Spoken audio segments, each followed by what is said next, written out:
Hi everyone, welcome back to my channel on this beautiful fall day, and today I'm going to talk about what's been going on with my mental health, where I've been, and how I've been doing.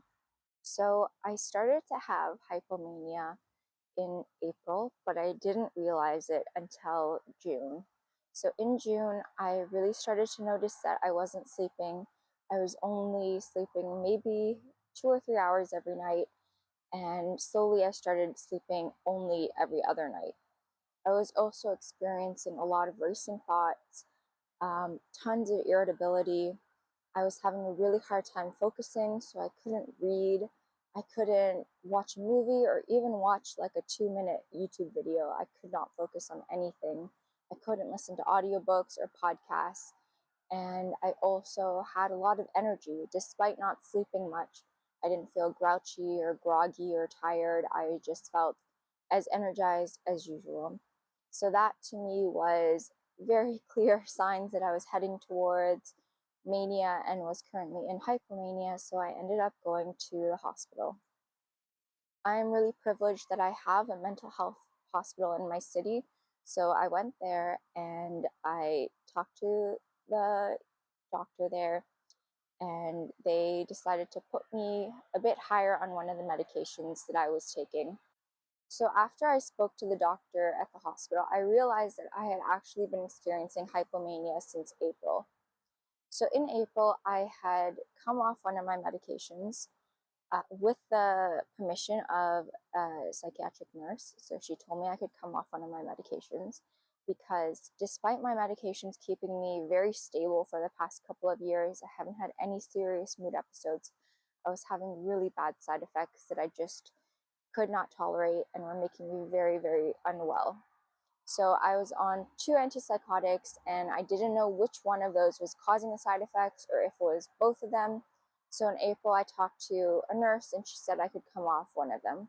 So I did come off that one, and I didn't realize it at the time, but that's when I started to experience hypomania. I suddenly stopped being able to read, and I was really confused by this. I was like, how did I just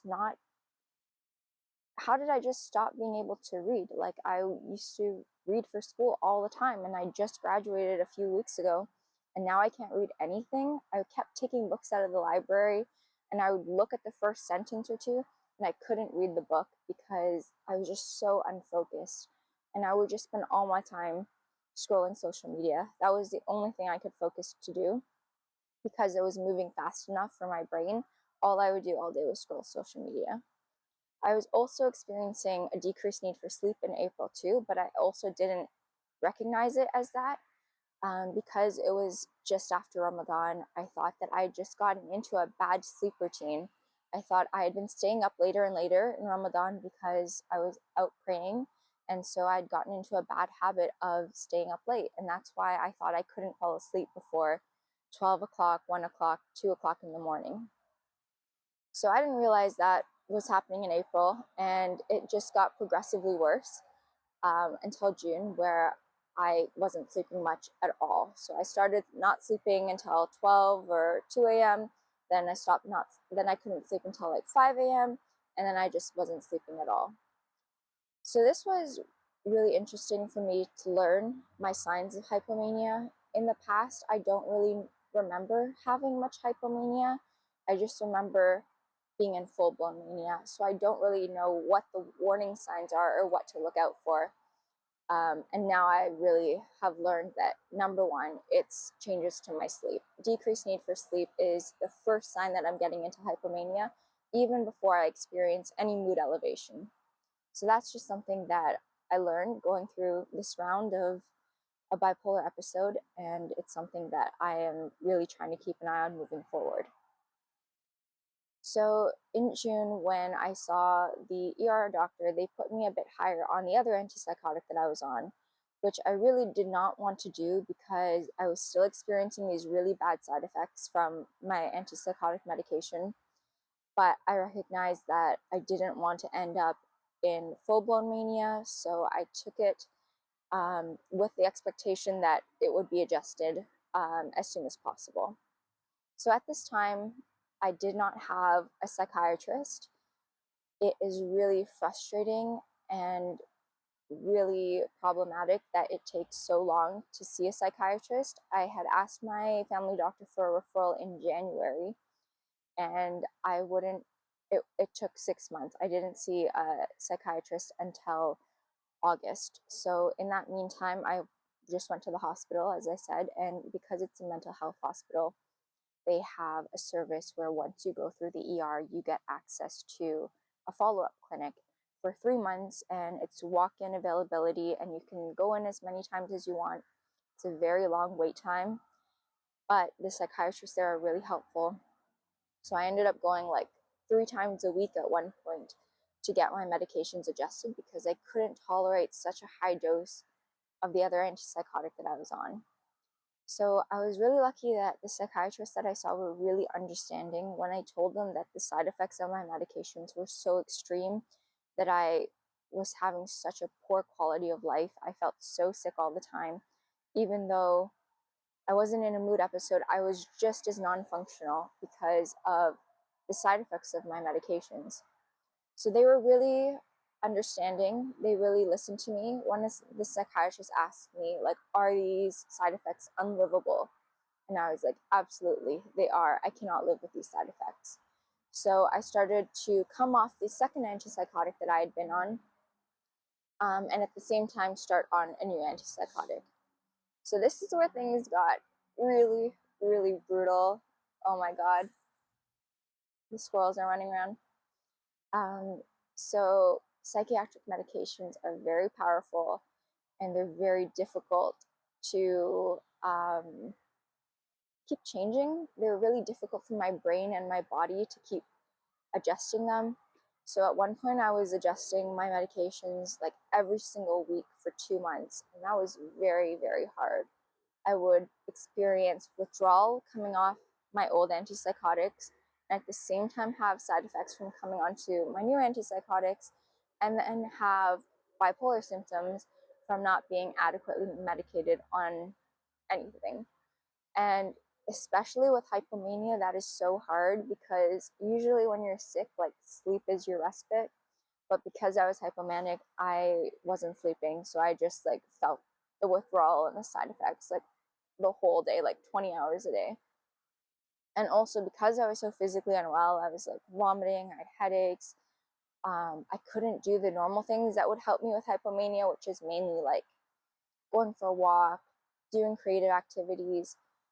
So I was just really just scrolling social media constantly. And the only other thing that I could really do that was actually very helpful was play guitar. I would just play guitar all day because I could just do it in bed.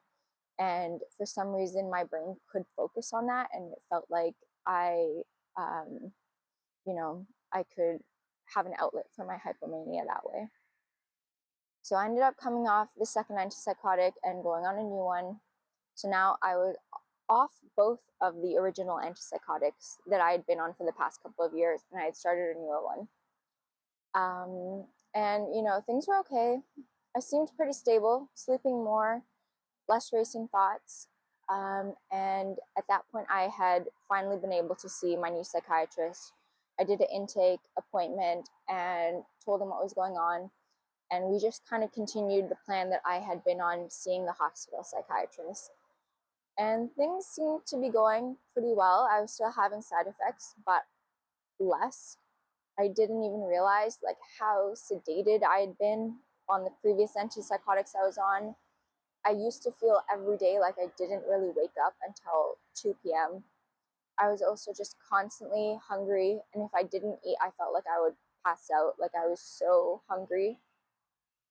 And yeah, it was such a relief to come off them and to realize that so many things that I had been struggling with that I just thought were my own failures, my inability to wake up in the morning, my inability to make it to morning classes, my just constant lethargy, it actually wasn't a me issue, it was the medications. So it was such a relief to come off those medications, felt more stable on the new ones, side effects were at a minimum, until I had the first soccer game of my season. And for me, The things that really can kind of trigger like a rise in hypomania are intense socializing. So like going out for dinner, having a really good time with my friends, that really increases my energy, increases my mood, makes it hard to sleep. And also intense exercising.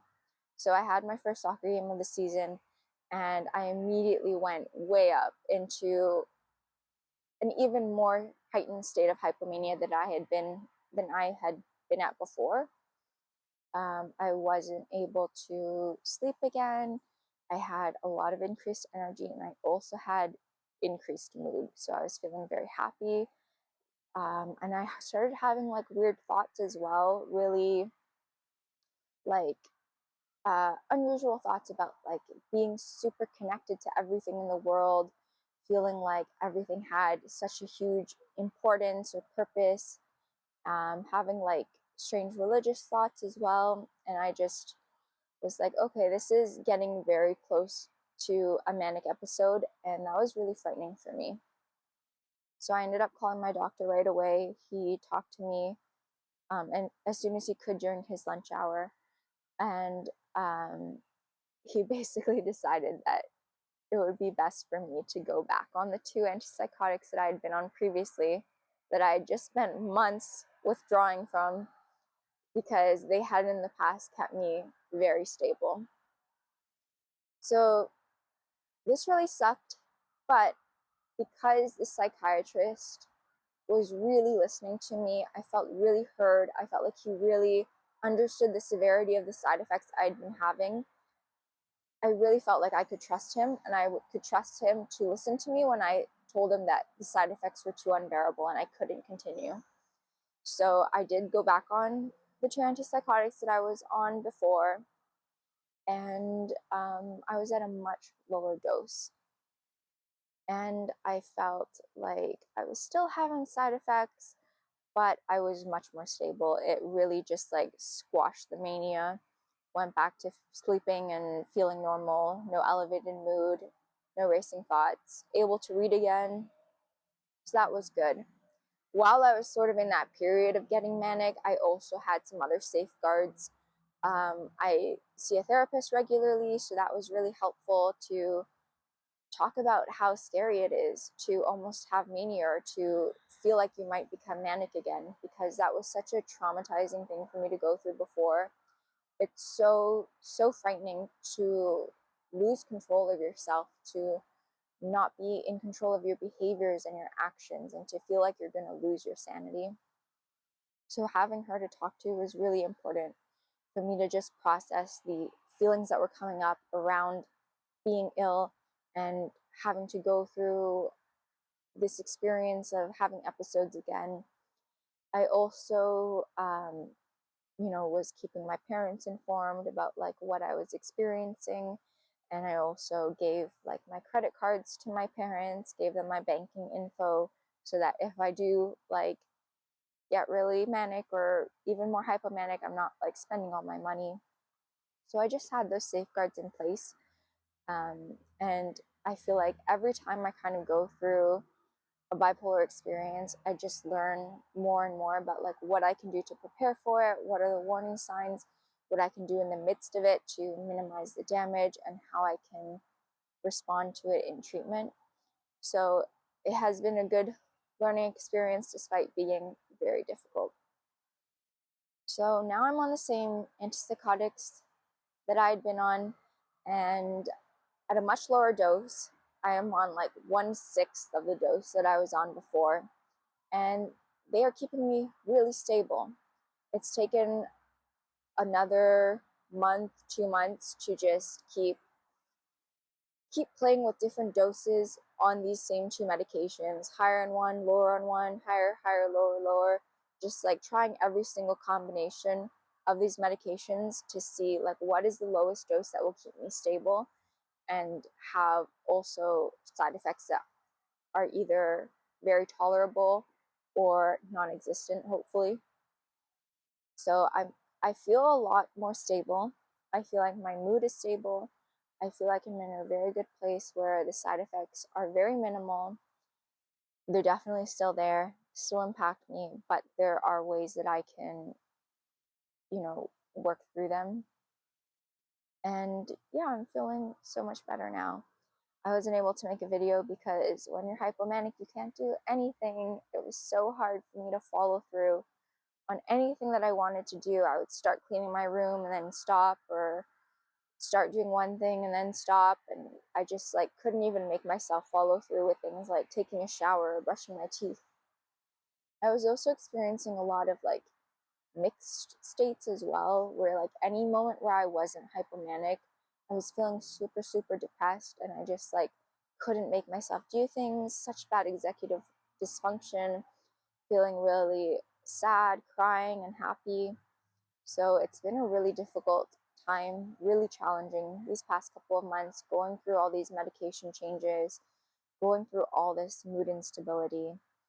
And I'm so glad that it feels like I'm coming to the end of it, hopefully, inshallah, inshallah. So I think I'm just gonna keep staying on these medications. I see my psychiatrist later this week, still continuing with therapy, and I'm also working really hard right now to try to create routines that I didn't have any capacity to create when I was feeling ill. But now that I'm feeling better, I feel like I can develop some routines or some habits that will help me continue to feel well and continue to feel stable. Because even when I'm not in a mood episode, I find that my mental health is still really requires a lot of attention and a lot of care. I still feel like bipolar affects me every single day, even when I'm not in a mood episode, just because my mood and my mental state can fluctuate so easily. And I especially tend to be more depressed or tend towards the depressive side of this illness, even when I'm feeling stable. It's not a depressive episode, but I'll just not want to do things, not want to get out of bed, not want to engage in my life. There is almost nothing that I want to do. I always have to force myself to do things just because I just tend to want to be withdrawn and lethargic, especially this time of year when it's getting dark earlier, it's cold outside, there's less activities happening. So I'm really trying to work on what kind of lifestyle factors can I have in place, what kind of supports can I put in place for myself to not only be in a period of euthymia, but also to feel well and to have good mental health, not just to not be in an episode. So that's kind of my update of what's been going on. I'm feeling a lot better now, like I said, and I'm going to try to continue to make videos whenever I feel well. And I'm hoping that I am in a place where I don't have any more side effects, because particularly the akathisia, the muscle stiffness, the overheating, those are things that I am still kind of experiencing right now. So I'm hoping that I can continue to play with these doses until I find something that are not causing those issues, because those are also really hard to live with, impacting every single day. But the good news is that I feel really stable. No hypomania, sleeping tons, no racing thoughts, mood stability, and that feels really great right now. So thank you so much for watching this video. If you got this far, I'm hoping you have a wonderful fall, just like I am right now. If you can, I really recommend going outside, taking a walk, just being outside, seeing the trees, the fresh air. It'll help your mental health so much, and it helps mine every single day. Bye.